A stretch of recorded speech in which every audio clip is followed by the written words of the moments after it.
Welcome back to another episode of Meredyth with a Y. I am your host, Meredyth Willits, and today I have Lauren Meadowsweet. She is a quantum enthusiast, and I love her. She's advocating that we live many different lifetimes with our own individual lives, and her TikTok channel, My Future Healed Self. The future doesn't have to be the past, and we all have the ability to change. So stay with us as we talk about all things quantum and quantum mechanics and all the good stuff. Hello, everyone. This is Meredyth with a Y, and I am your host, Meredyth Willits. Today, we are going to go deep, changing lives, and I am giving you the keys to the castle.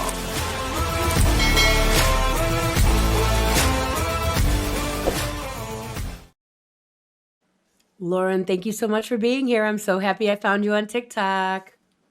I'm so excited to be here. Thank you. It's fun to see your face and meet you. Yeah, right. Share So this. your delivery is completely different than your average TikToker. It's very calming, it's very soothing, it's very patient. And I love that. Like your delivery and the way that you explain things is pensive. It's visual, which I'm a visual person. So I love that. And you're talking about everything that I love so much. So thank you. I'm so glad that it resonated with you and that you like it. Yeah. How'd you get into all this crazy stuff? Oh my gosh. How did I not get into it? I kind of really briefly told you that I used to be a nutritional therapist and was experiencing health challenges of my own. And basically, when the 3D world had nothing left to offer and I was at the bottom of the rock, rock bottom, I had heard of Dr. Joe Dispenza before I had read some of his books, but someone actually from my one of my old lives and my old audience as a nutritional therapist reached out and was like, I'm getting a lot of intuitive messages about your health. Do you want to hear about it? Wow. And something inside me was just like, please. And she was like, watch Dr. Joe Dispenza testimonials on YouTube. And I was like, oh yeah, I'm actually doing one of his meditations and I've read Becoming Supernatural. And she was like, no, I'm getting something specific about watching testimonials. And sure enough, we are so not taught of what is possible. There's so much and I think that's really what inspires me is the infinite potential we really have and that no one actually knows. And we're all just kind of grow up with this scientific materialism and molecular biology. And that is not how the world works. There's so much more. How about that? There's so much more to it than that. And seeing what was possible, I was like, whoa, maybe I can get out of this. Maybe I actually can heal. Maybe I actually can change. And when I was learning everything that I was learning, part of the neuroscience is repetition, right? And so I was like, if you can't explain it, you don't actually understand it. And so I kind of just started having fun with TikTok.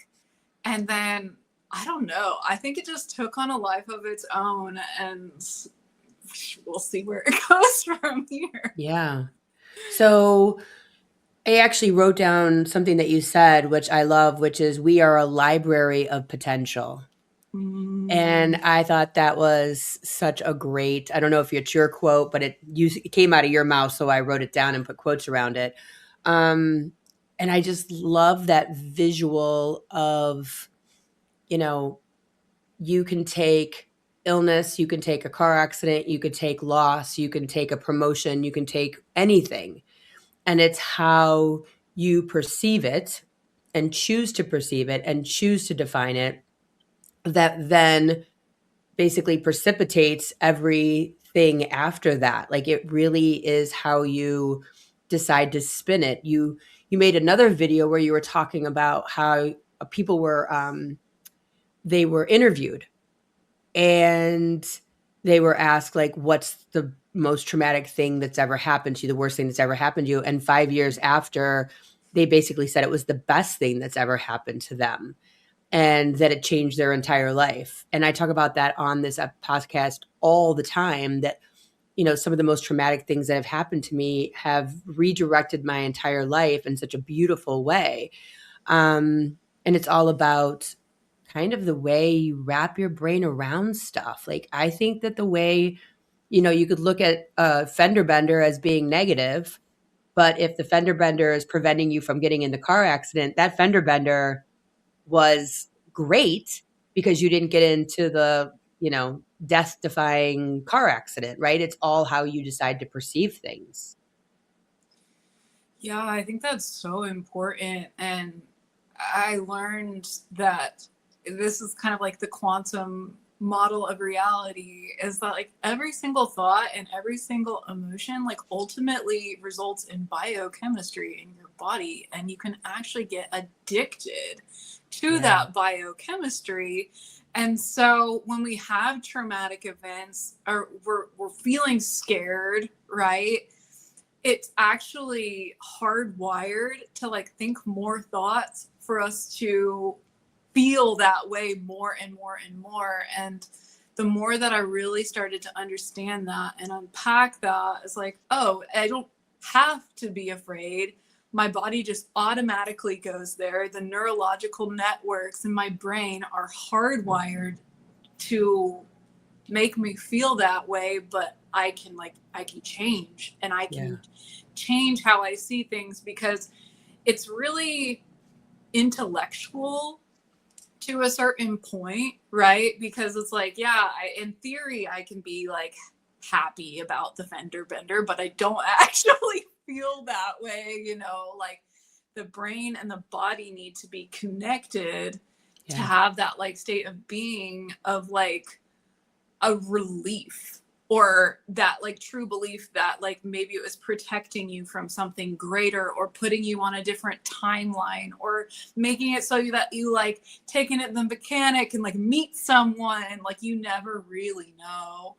And so the But I think fact that's a that choice, right? Like, it's a choice that comes, that's a choice that is a decision to not suffer and choose to have faith that everything that's always happening, whether we realize it in the immediate or not, is happening for our greatest and highest good. That is a choice that I make every single day. I make a choice to say, even the shit that feels like shit is actually not shit, because there's nothing that is shit. It's impossible for there to be shit. It's always working out. It's either a course correction or it's good. You know what I mean? Like, and the course corrections are like, feels like spankings. You know, it feels, I always call it on here, like the hangover. You know what I mean? It's trying to get you back on your path. And a lot of times those are the course corrections that don't feel good. Like one of your videos, you were talking about like when things aren't for you, that you, and the way I explain it to my husband is you get spit out because your frequency is off. You're meant for something different. You're on this path. You're beating your head against a wall. You get spit out because you're meant for something different. And being spit out, meaning friends don't like you anymore, you get a divorce, you lose your job, whatever the thing, you keep getting a hangover when you drink too much. Like those are things, you know, that you're getting spit out, right? But it's because you're meant for something different. It might not be better. It's better for you, or you wouldn't have gotten spit out. Like the frequency's off. Like you're not meant to be there anymore, you know? And so I always look at everything like, okay, I'm either getting course correctioned, which is getting spit out, or I'm on my path. Those are the only two options I see in my life. That's beautiful. And that's like totally the way it is. And it's such an empowering way to look at life, because Sometimes we don't have the courage to leave on our own. Sometimes we need that, we need to get spit out. And like you said, and you were referring to that study, it's like, yeah, 95% of the people who initially said something was the worst thing that happened to them ended up being like such an important defining moment in their lives, where it's like, yeah, you resist it and you don't, like, it could be like one of your worst fears that happen. Yeah. And it ultimately ends up like, it's initiation into your soul's purpose, into your destiny, like your eternalness, like however you want to put that. And that pain, like I look at the pain as being like, so say you're on this path, let's say it's a job, and it's kind of not for you, right? And then you get spit out, fired, quit, the place closes down, whatever it is. And so that you have to recreate your new career over here.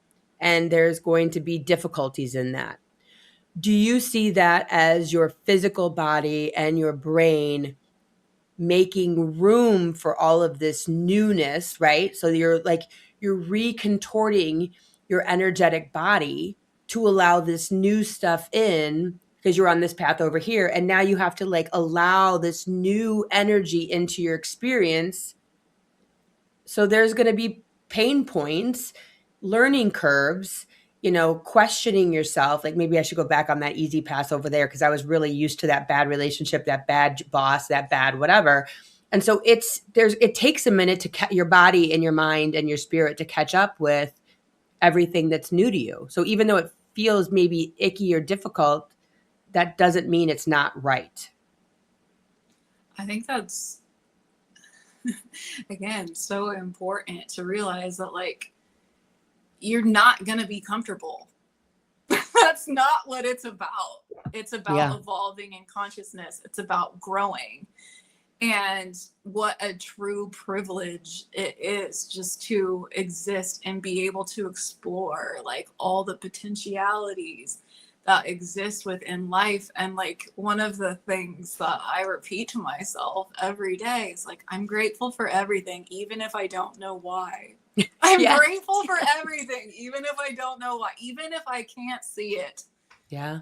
It's important somehow to experience. And that I'm going to use the awakening to the best of my ability. And I feel like when we get like that kick in the booty, as it were, sometimes it's like that amount of surrender that we need to be like, it jolts you out of whatever like humdrum routine that you have, and you're just like, okay, I'm listening now. Like I really don't know.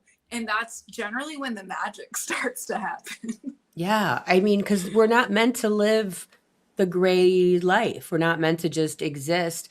It's funny because, not funny, but you know what I mean, that you had a health situation that brought you on this path, because I got Lyme disease, and that's what brought me on this path. God, almost 2 decades ago, as I got Lyme, and I did the whole Western medicine, 30 days of antibiotics, blah, blah, blah. And it still wasn't going out. So my friend was like, would you be interested in doing something weird? Right? Like, that's the way the sentence starts, right? And I was like, I'll do anything. And that is what started me on learning about energy medicine. And then it turned into emotional release work, and then the body code, and channeling and psychic and mediumship and all that other stuff. And without that illness, and it was funny, I wonder if you have this situation. Right before all of this happened, I was standing in my kitchen in New Jersey, which is where I got Lyme. And I looked up, I was holding my third born, my daughter, and I was in the kitchen, and she had horrible milk allergy, but we didn't know it at the time. So every time I would nurse her, she would just throw up all over me. And it was awful. And I was standing in the kitchen, and I just looked up at this guy crying, and I'm like, God, this cannot be all that I'm meant for. Meaning just, and that sounds horrible, but just being a mom, or just being a wife, and just cleaning up throw up and poop, and just making dinner. And it was like, and then I got Lyme, and then off we go. And here we are sitting today discussing quantum mechanics and quantum physics and epigenetics and all the other good stuff. And sometimes I think that, and that's the, that's the course correction kind of, right? Like, it's like, we're going to pull you over here. You ready? Are you sure you're ready? Okay, let's see how ready you are. And then course correction. And sometimes people like you and I, we have to touch the stove, right? We have to burn our hand, get totally sick, get like whatever screwed up till we finally kind of step into our power and really find our voice and go from there. I mean, which both of us had health situations that got us here, right? Yeah, I think the other thing, like, in case anyone can relate, like, the universe really isolated me because I put everyone ahead of myself. And so they were like, well, what if there's no one? What if there's no one to put, what if there's no option to put anyone ahead of you? Then what happens, Yeah. And that's funny because that's kind of like when my TikTok started taking off. Yeah.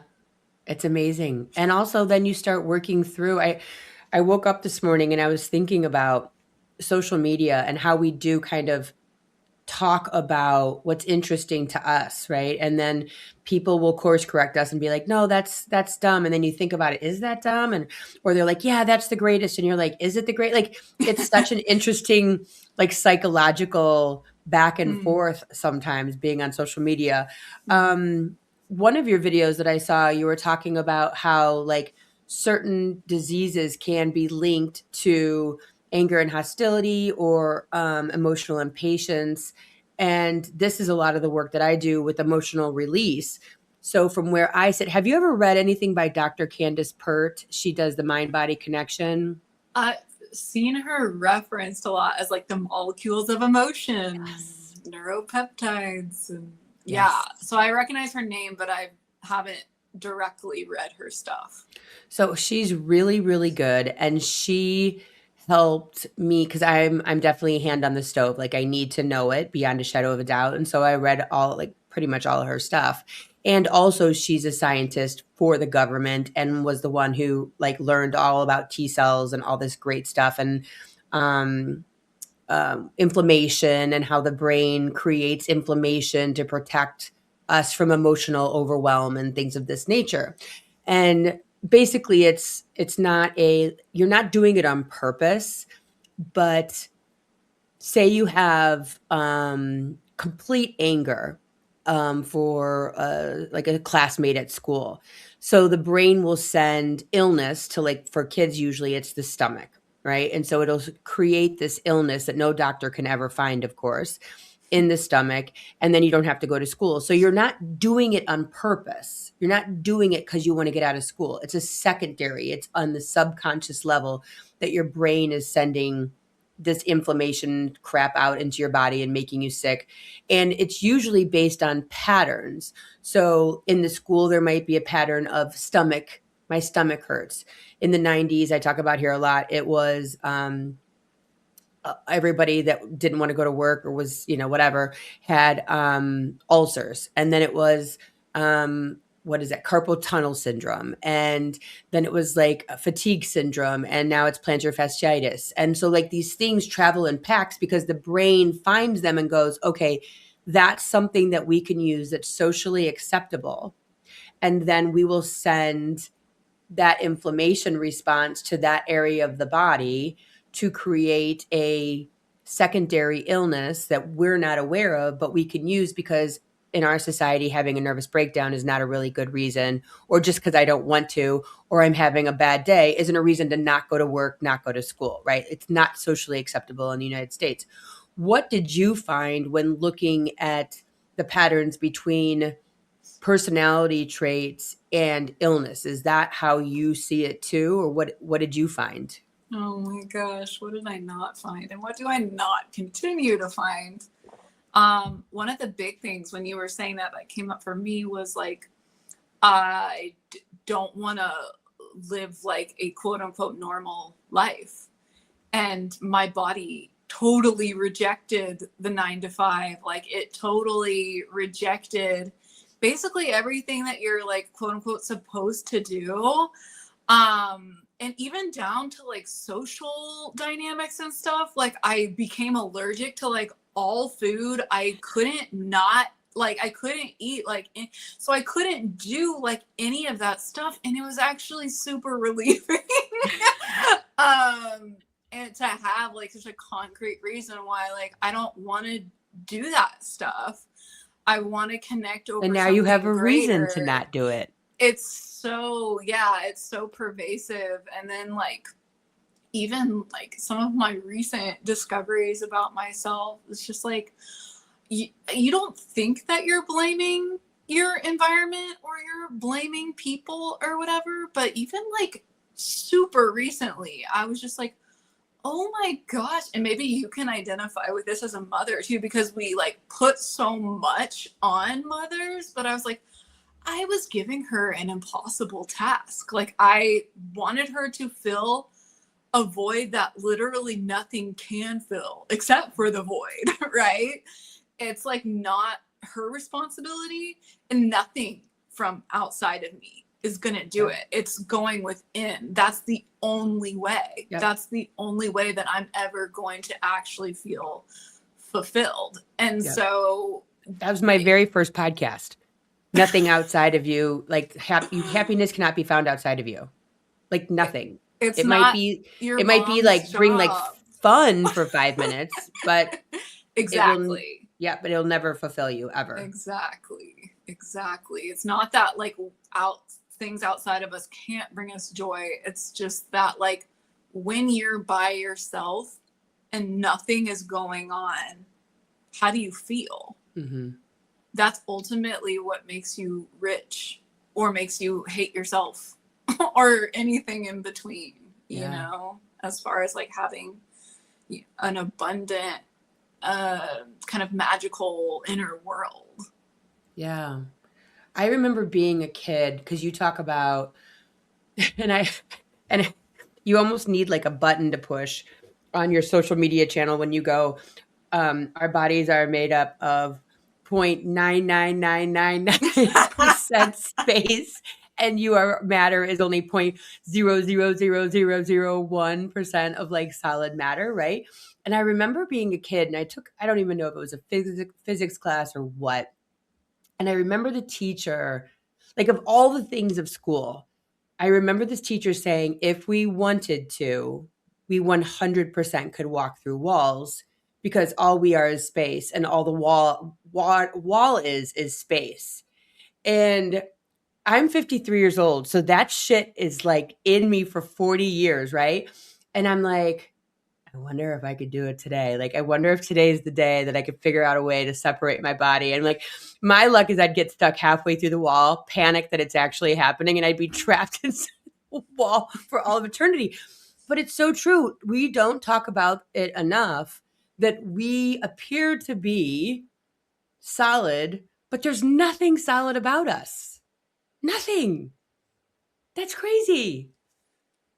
Nothing is fixed, and we're basically taught that like things are just the way they are. And it's like, no, things are moving and changing all the time, and the only reason things appear solid is because we're vibrating at the same frequency as it. That's why, because it's like, oh, this table is like kind of like me, you know, because this is like the slowest form of frequency, the density of matter. But I think one of the most empowering things I've ever learned is like how limited our sensory organs really are at perceiving what's actually going on. That, like we're witnessing 1% of the light spectrum, the rainbow, bouncing off the slowest form of density, which is matter, and everything else we can't see. Yet we're raised in an environment, in a worldview where if you can't see it, it doesn't exist. And it's like, okay, well, there's a huge discrepancy there. I'm going to use that for my own empowerment. And actually, when you like look into the scientific data and experiments that are going on, they're finding like so much more is happening. And it's interesting because science has kind of gotten into this place where like generally when a scientific worldview, like a pure like scientific mindset is like, let's explore these exceptions to like what we know is true, versus kind of what happens now is that like if something kind of happens outside the box, they're like, well, we don't want to look at that. And then they just go back to what they were doing, you know? So once I kind of started really seeing that, I was like, okay, well, I want to like see where all the exceptions are, because all of these are actually consistently like pointing to a different truth than I was, you know, raised and taught with. One of the things that I have been kind of playing with recently, and I don't know what I must have saw or heard, I'm sure it was some video somewhere, but it was like we take for granted that when we get a cut, that all of the muscles just start adhering, all of the, you know, every skin starts readhering and forms perfectly, and it just grows back together, and the nerve endings grow back together, and like the layers and layers and layers of skin grow back together exactly the way those layers are supposed to grow, and we just take it for granted. It is not a part of our reality that won't happen, right? It is what it is, which is wild. Like if you sit there and think about the fact of all the layers of a cut or even bone growing back together and all of the things that have to happen, like it's hard on the outside and it's squishy on the inside of the bone, and then it's hard again, and then there's the next layer of the muscle, and then there's all the blood vessels, and we take it for granted. But if you slow down and think about the thing that we are taking for granted, everything else in the world becomes possible to me. Yeah, the funny thing is molecular biology can't actually explain like why a cut heals. They're just like, oh, it's mechanics, it just does it, and you're like, Nope. it's that limited, versus like when you go into like quantum and quantum biology, it's like, well, every single atom is made of consciousness, therefore everything is consciousness. And there's actually I forget his name, but the guy who discovered morphogenetic fields outside of the organs, because there's basically every single cell in our body has the same DNA, but different cells replicate different ways. And it's actually these energetic fields that are informing the organs to perform in a certain way. And each organ has its own frequency. So when I do, like, let's say emotional release or the body code, the word liver has a different frequency than the word heart, which has a different frequency than a fungus, which has a different frequency than a certain virus or bacteria or whatever.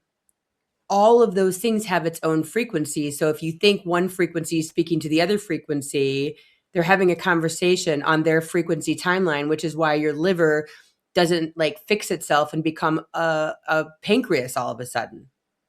It's only sitting on the frequency of liver talking to itself. Like if you take your liver out of your body, you don't say, oh, that's someone else's liver because it's not inside me anymore. That's still your liver. So like your body is every cell inside of your body, every neuron, every electron, every proton is you. And the way you speak about it and think about it, it assimilates to your entire self, which goes back to your perception of you literally collapses in matter who you become tomorrow or the next 5 minutes or the next year. So like every way that you talk about yourself, back to what you were saying, it's just like you can't explain it, but it's all speaking to you. You are speaking to you all the time.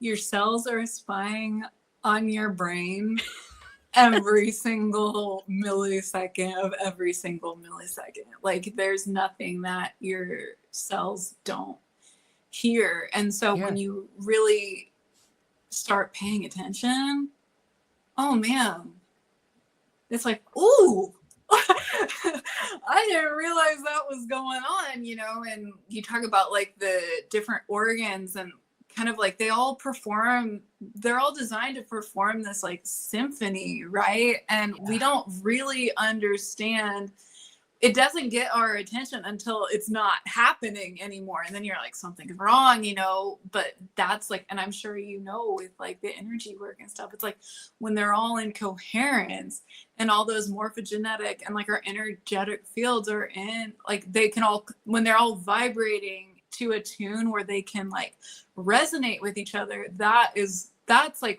what health is. Yeah. And then when there's this dissonance, that is ultimately, you know, emotional. Dis-ease. Yeah, exactly. As they it's say. like the effects of stress, the effects of denigrating thoughts, of, you know, negative, being addicted to negative emotions, not being able to like think greater than you feel, like that causes a lot of incoherence in the nervous system. And that can only happen so long before a dis-ease shows up in your body. And it's so beautiful because it's a wake-up call for so many people, right? And it's funny that we both kind of had that as initiations into this deeper way of looking at things. And yeah, that pursuit of truth, because if everything was working, you wouldn't have done that. I wouldn't have. I would be doing the same thing that I did and would have never, you know, never looked into any of this. Like it was, you know, just church and family and making dinners and all that stuff. But it takes you down a rabbit hole and you're like, wait, I need to know more about this. Wait, this is crazy. What is going on here? Like you want to know everything. And, you know, I'm just so fascinated by the fact that so many of us, you know, you're obviously quite younger than I am, but like so many of us are waking up at the same time. My journey started back in, what would it have been, like 2008. And so, but like now it seems like faster and more and younger, and like people are just like waking up faster and faster and faster because there's so much information out there. There's so many leaders. There's so many people talking about that, which this would have probably been privy to someone who maybe happened to be invited to a retreat or like visited a crystal store. And now it's, you know, for the mass viewing all over social media. And you know, we got people like Tony Robbins talking about it. And what is it? Who's your guy with epigenetics? Dr. Joe. Joe Dispenza is talking about it. Like there's so many people out there that are teaching and we have access to this information. So with the Joe Dispenza stuff, where are you at in all of that? Say you found out about it, you watched a couple of videos, and then what happened? The more I implemented what he was teaching, the more I was just like, this is the truth. It works. Yeah. And it's the only thing that has really been able to answer like such deep questions in my life. And my next goal is to go to a week-long. I'm not 100% there yet, but yeah, it's like the internet is just amazing because basically I just started consuming everything possibly that I could, short of actually getting on a plane and like taking a week and going there and like making that investment on every single, you know, level of what it takes to do things in 3D reality.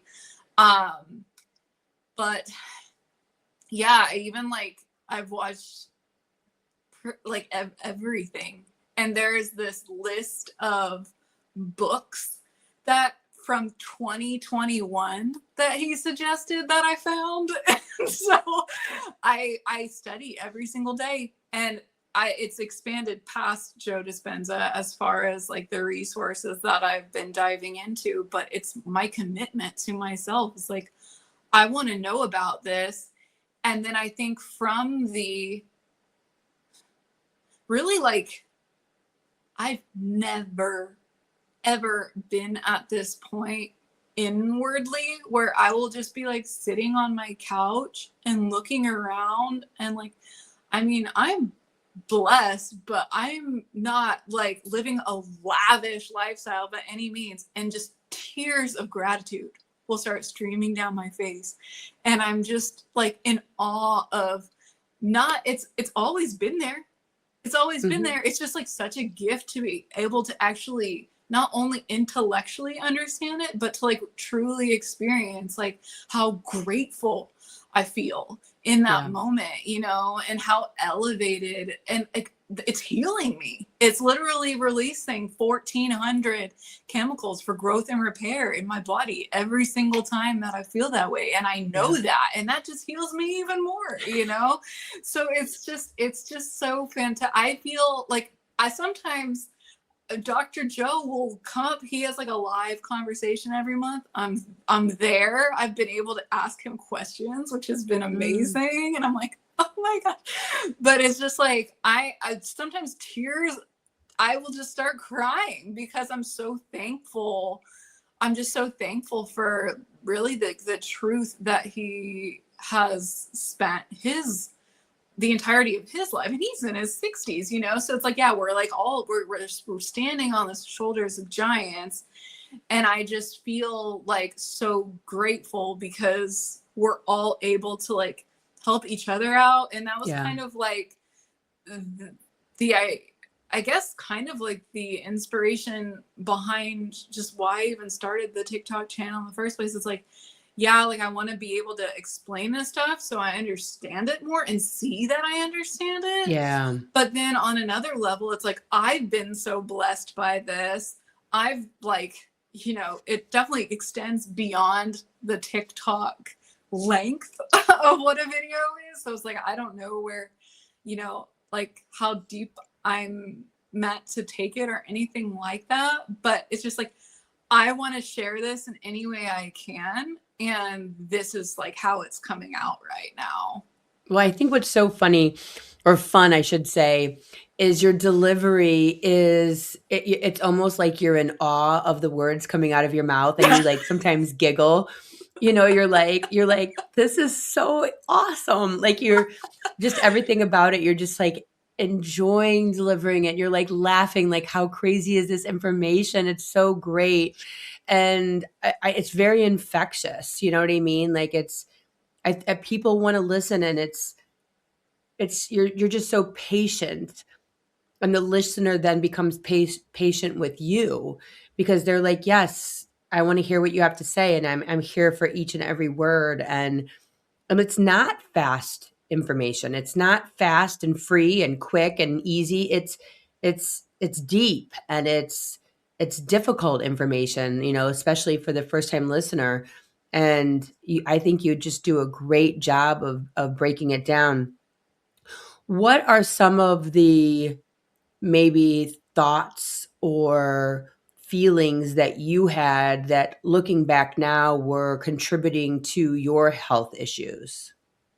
Oh my gosh. Well, the big one that came up first, and it was so big that I didn't even see it because it's just who I was. And it's like when you're so in something, it's like you're a fish in water, you know, it's just like the world couldn't be any different. But fear, so much fear, so much fear, so much fear, to the point that like, yeah, I didn't even see it.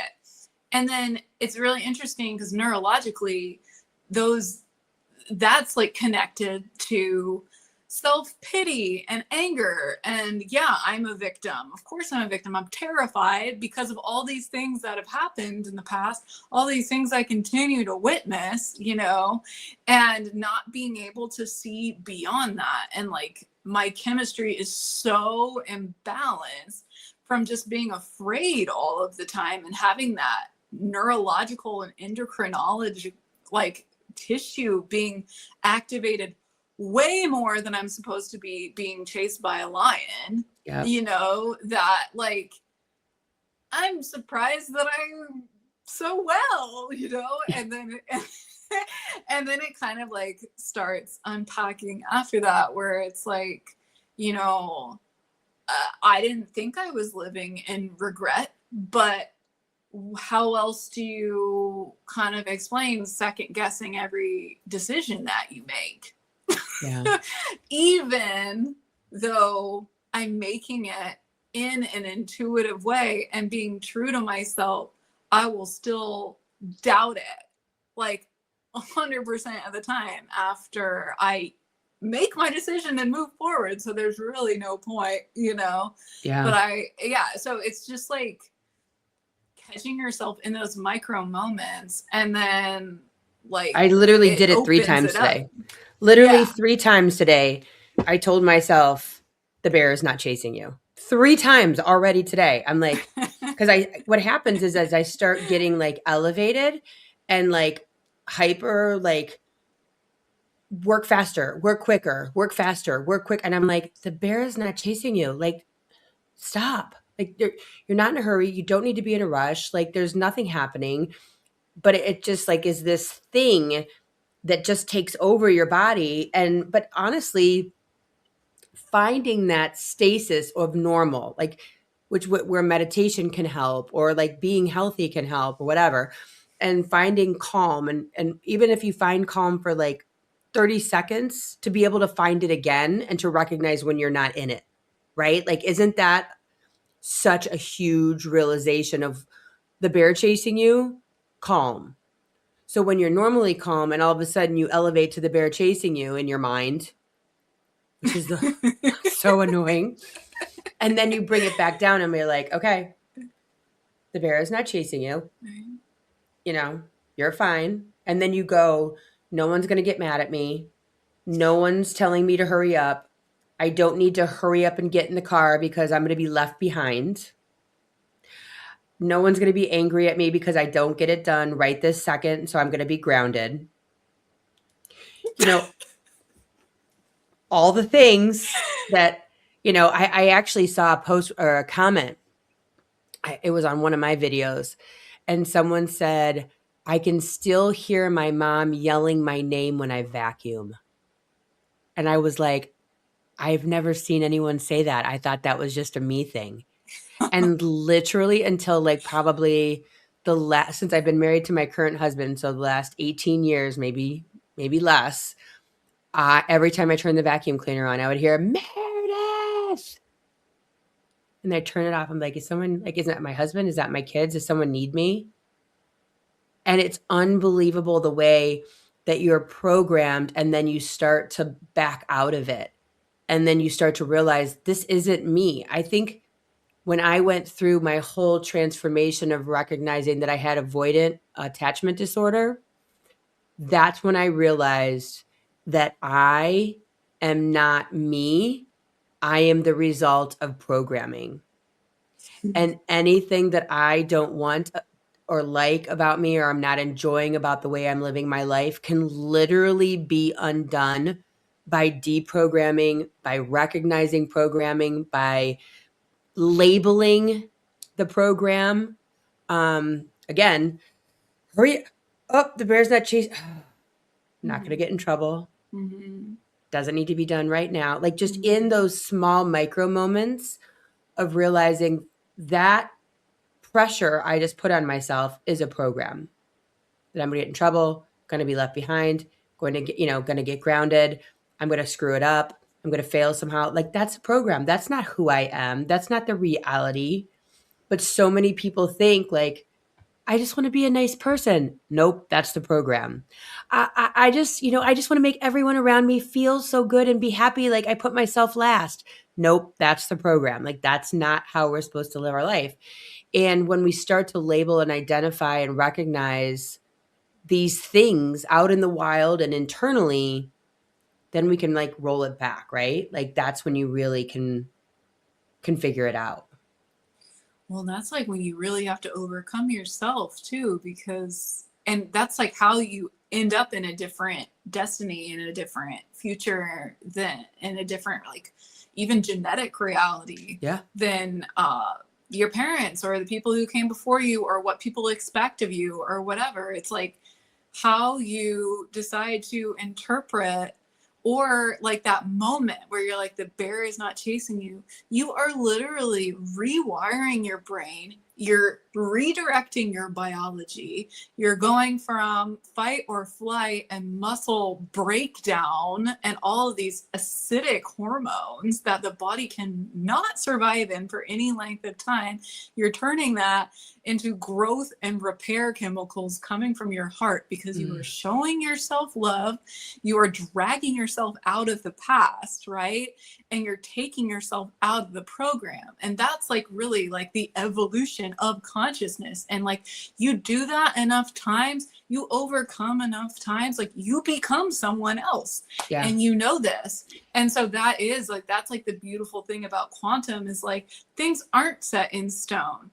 You do get to choose every single moment of every single day. And it's not easy. It's actually really hard, but it is empowering. Yeah. And so Well, I mean, that's what I choose. Yeah. I mean, if you can sit there and look at things, like just if anyone's out there watching, listening, whatever, if you can literally just make that one choice that every single thing is happening is a blessing. I don't know why. I don't know how. I don't know where.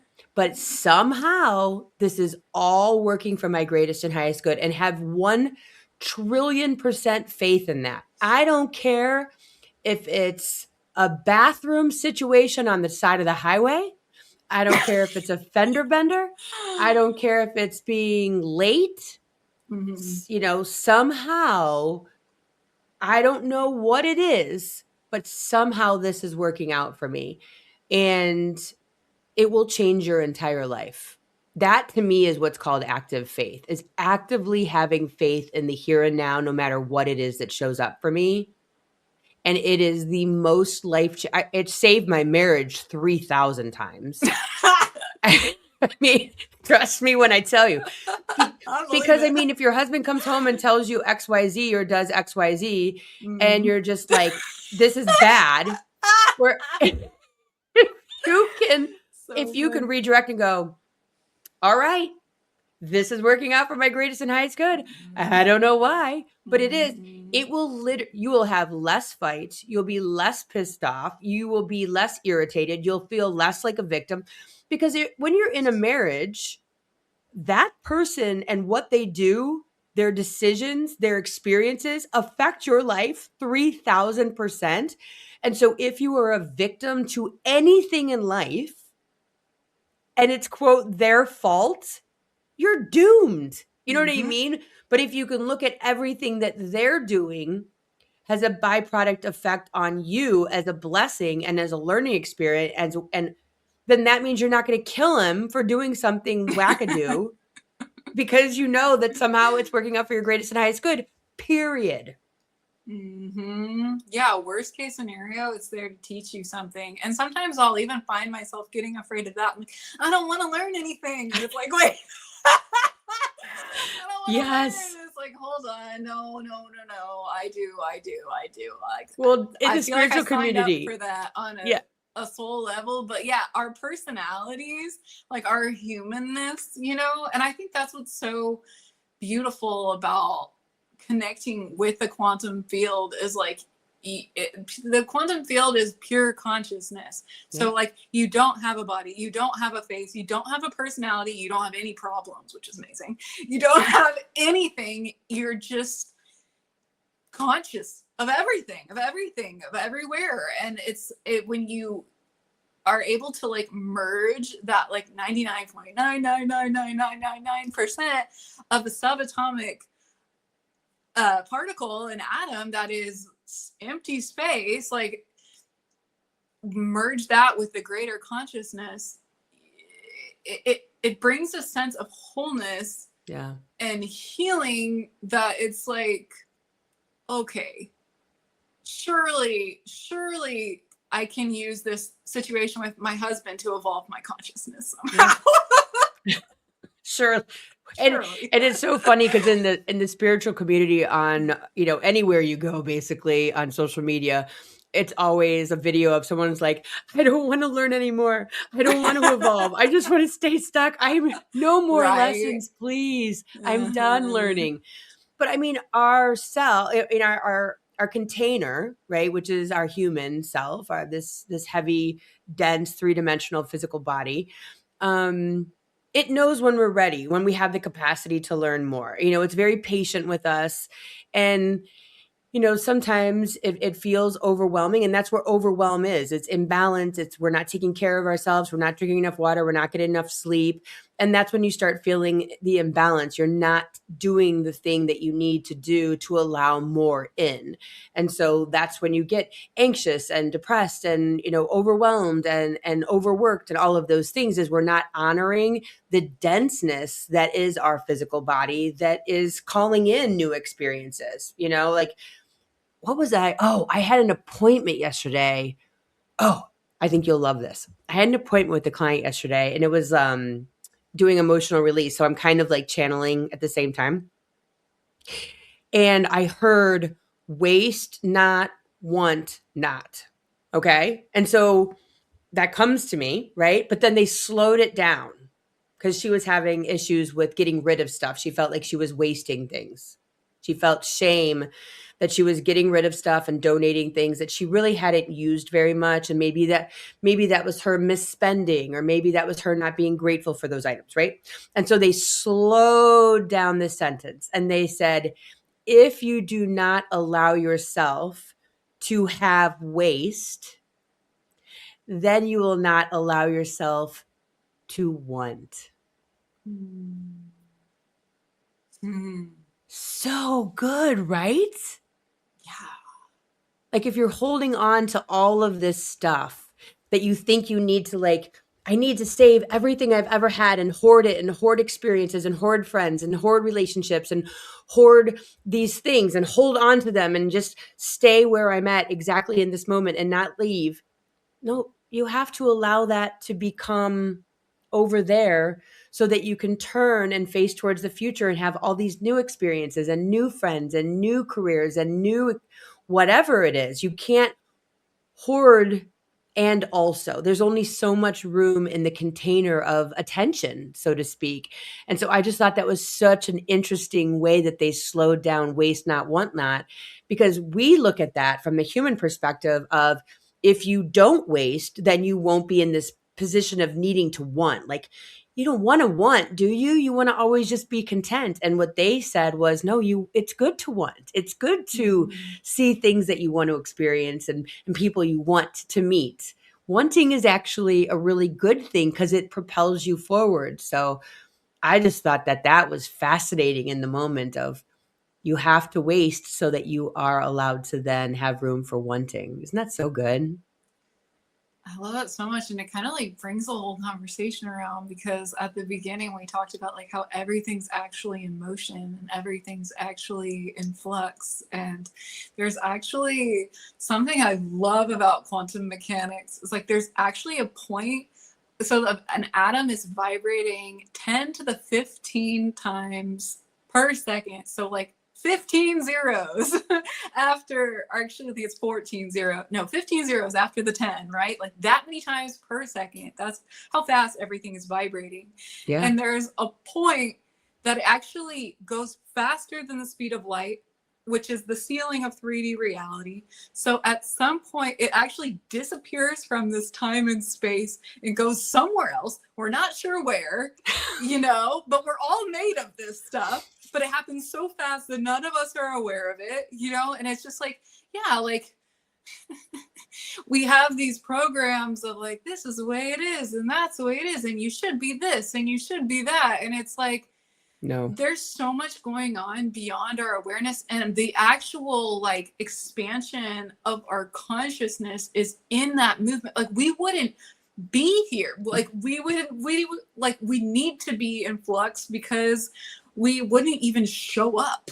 Like we wouldn't be present in 3D reality, literally, if that's so good. we weren't constantly moving and evolving. And in quantum they call it collapsing, like the wave collapsing into a particle. Like we're constantly becoming in this process of becoming. And so the old kind of molecular biology worldview is like, oh, things are fixed and mechanical and things happen in this certain way, in Newtonian physics where everything is predictable.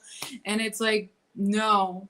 Not at all. The more you zoom in, the more there's like, it's just like energy and space and like, yeah, Einstein, right? Einstein's like, oh yeah, if matter goes faster than the speed of light, it just turns back into energy. Before that, we thought those two things were separate, and it's just not that way. So yeah, I think on some level that's how I got to this, where I am, is just like, I think I just need to talk about this. And if somebody I think if somebody comes across it and it helps them in any way, like, then we'd both be better for it. Well, I definitely want to have you back because this is way too much to talk about and way too many. I mean, like, I didn't even get to like 4 of the things on my paperwork that I wanted to talk to you about. But I so appreciate you and love that you are sharing your wisdom to everybody. But yeah, you definitely, I hope you'd be willing to come back and shoot the shit with me again, because this is too much fun. And I actually have someone that understands it. Because actually when you just said, we have to go, but when you just said, and it disappears for a second, I'm like, that's like when we dream. Like when we dream, we go to another quantum level, timeline, if you will. So it's kind of like we're like in the state of like reality out of reality, reality out of reality, daydreaming, reality, like that's the way we're in and out of reality and in and out of the 3-dimensional constantly throughout the day, constantly. So good. But thank you very, very, very much for being here and talking all things Meredyth, fun, Lauren stuff. So I appreciate you so much. It's been such an honor to be invited and to be able to spend time and connect in conversation with you too. Thank you so much for having me. So great.